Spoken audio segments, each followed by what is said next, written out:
Chega mais, meus amigos, minhas amigas, torcida gloriosa. Mais um plantão glorioso neste domingo para a gente trazer aí três notícias.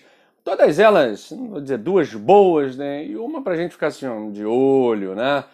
Bom, a primeira delas é que o documentário sobre o Botafogo, o reerguimento do Botafogo nesse ano de 2021, basicamente está pronto, né? Aguardando aí os capítulos finais dessa saga, né? E já tem plataformas que vão passar, os países em que serão transmitidos, enfim, uma série de detalhes aí dos quais a gente vai falar. Ainda não tem um nome, né? Precisamos ver o capítulo final dessa saga do ano de 2021 para que os produtores possam aí nomear esse documentário que vai coroar o reerguimento do Botafogo, uma nova história para o Botafogo de Futebol e Regatas. A segunda é que Rafael Navarro saiu num dos principais, se não o principal jornal esportivo da Espanha, né, o AS. E isso significa que Rafael Navarro não precisa mais ir para Valladolid, né, Navarro? Você tem mercado, meu filho.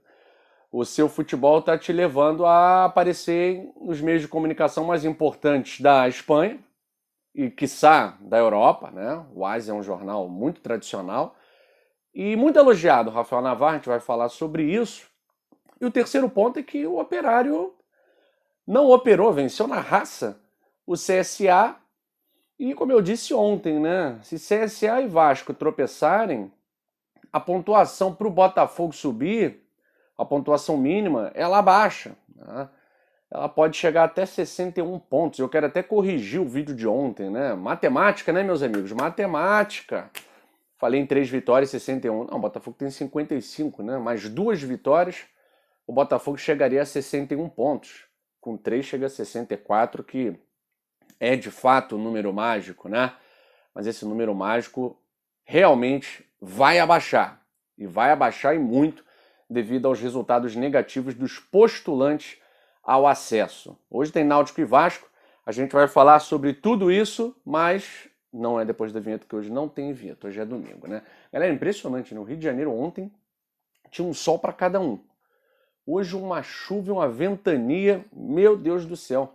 Mas vamos lá, hoje a gente fica em casa, curtindo Netflix até o momento em que a internet não cair, né? Falando em internet, falando em Netflix, falar de Botafogo, falar do documentário que a gente anunciou aqui no canal Gigante Glorioso há mais ou menos uns 3 meses, né? Também na coluna do Anselmo Góes, da mesma forma que hoje saiu na coluna do Anselmo, sobre esse documentário. Mas antes de falar sobre isso, eu peço, tá assistindo esse vídeo, não é inscrito no canal? Clica aí, cara, inscreva-se no canal, deixa um like, porque para nós é muito importante, quanto mais likes, mais esse vídeo é indicado ao torcedor do Botafogo, tá certo? Bom, vamos falar desse documentário. Esse documentário é inspirado, quem já viu, gostou, acho que gostou bastante, né? Porque quem gosta de futebol, né, cara? Futebol mexe com a emoção, né? Tem um documentário chamado Sunderland até morrer, que conta a história do acesso do Sunderland, que estava esquecido e voltou à Premier League, né? E um apelo absurdo no mundo inteiro, né? E isso ajuda e ajudou o Sunderland não só a se reerguer esportivamente, mas também a atrair investidores, né? Porque o clube fica no mercado digital, o clube fica nas plataformas digitais. O clube está no marketing, né? Está no olho do furacão do marketing. E isso é bom para quem quer investir sua marca, né? Enfim, confesso para vocês que não acompanho o Sunderland, não tenho tempo nem para acompanhar o campeonato inglês, né? Gostava muito do Fulham, tenho um apreço pelo Manchester United, mas confesso para vocês que não dá para acompanhar não, né? O Botafogo já consome o tempo necessário, né? Mas a inspiração dos diretores é nesse documentário. Não adianta comparar, tá? Não tem comparação aí entre Sunderland e Botafogo, tá? Com todo respeito ao Sunderland, é uma história totalmente diferente, né? Agora, para quem não conhece o futebol tradicional, o futebol raiz, né? A Inglaterra, ela, assim como antigamente no Brasil, né? Antigamente, cara, quando você não tinha preferência de arbitragem, sempre teve, mas era mais disfarçado, né? Quando você não tinha essa questão absurda da diferença de uma emissora pagar X para um e pagar X menos 1 milhão para outro. No Brasil a gente dizia que começava o Brasileirão e a gente tinha 12 equipes brigando. Tá? Nunca mais, talvez nunca mais a gente diga isso, tá? Porque é hipocrisia, né? Na Inglaterra, até pouco tempo também, você tinha muitas equipes brigando, equipes tradicionais, equipes com peso, com nome, né? O futebol inglês ele data de 1800 e alguma coisa, galera, né? Você tem campeão inglês aí, West Ham, você tem campeão inglês de 1800 e alguma coisa. Tem equipe que está na segunda, terceira divisão do futebol inglês que já foi campeão da Premier League. Equipes tradicionais que carregam história, né? E o Sunderland é uma delas. A garotada hoje em dia aí que não conhece nada de futebol, está aprendendo, acha que Manchester City, Chelsea... Não, galera, isso aí é coisa de agora. Né? Coisa de agora. Chelsea, essas coisas. Tipo Flamengo, né? Red Bull Bragantino, Atlético Mineiro, Atlético Paranaense. Atlético Mineiro, coitado, é até um time tradicional, só que não ganha nada. Tá ganhando agora, né? Tá, agora que tá com investimento, tá, pô, cheio de dinheiro. Mas Atlético Paranaense, Red Bull, Flamengo também, né? Flamengo, futebol de 80 anos, o Flamengo nunca tinha ganhado um título fora do Rio de Janeiro. Futebol já com 80 anos de existência, o Flamengo não tinha nada. O Flamengo nunca teve importância nenhuma para o cenário nacional e internacional. Aí, enfim, você já sabe os motivos, né? Nos anos 80, foi lá, começou a finalmente ganhar alguma coisa relevante, né? Mas isso depois de 80 anos. Todos os clubes do Rio de Janeiro já tinham campeonatos nacionais, internacionais, só o Flamengo não tinha nada. Né? Então, assim, você tem clube na Inglaterra, que também por 80 anos fez muita história, e depois, devido à globalização, à capitalização do futebol, acabou ficando para trás. O Botafogo, esse documentário, inspirado nesse do Sunderland, vai contar, né, uma história que, por trás, meus amigos, não é só uma história esportiva, né? É a história da transformação do clube empresa também. É a história da virada financeira, econômica, administrativa, estrutural que a gente vê no Botafogo todo dia. Porque a transformação não é só dentro de campo, a gente já passou por isso. Em 2013 nós já passamos por isso. Inclusive teve documentário, claro, né, não é com a qualidade desse, né, esse vai passar na Netflix, transmitir para mais de 20 países, vai passar na plataforma Globoplay, a Sport TV também vai transmitir alguns capítulos, né? Então assim, milhões de pessoas terão acesso a esse documentário, diferente do que foi o Resgate da Dignidade, que foi uma fita VHS que foi vendida, só o torcedor do Botafogo comprou, né? Mas já passamos por isso 2 vezes, 2015 e 2013, e nada mudou, né? Nada mudou. Dessa vez há uma esperança. E esse documentário, ele não traz somente, ele não joga novamente o Botafogo de volta para o mundo, né? Ele vai trazer também as vantagens, as recompensas, ele vai trazer também o olhar do mercado internacional para o Botafogo novamente. É o reerguimento de um clube, como disse o jornal AS, de um clube histórico, de um clube que revolucionou o futebol brasileiro no mundo, e um clube que é um dos mais conhecidos no futebol mundial.